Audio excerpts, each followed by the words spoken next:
What is your name and your profession? Hi, my name is Andrea Beidelman. I am a sideline beekeeper and a honey producer in the Mid-Atlantic region. I currently have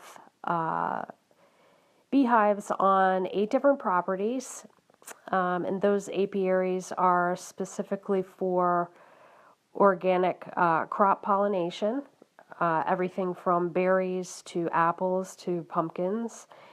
And we also produce honey from those hives.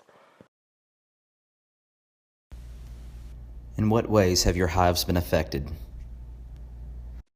Colony collapse disorder has a direct effect on my profession in that the economic viability of having to replace our honeybees year after year becomes a financial burden, and eventually we have no other choice but to go out of business.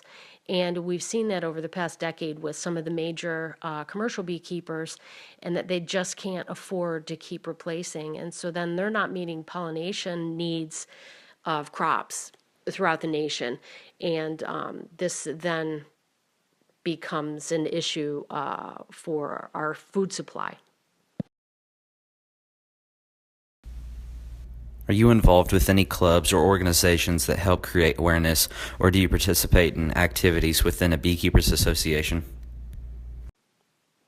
The effects that colony collapse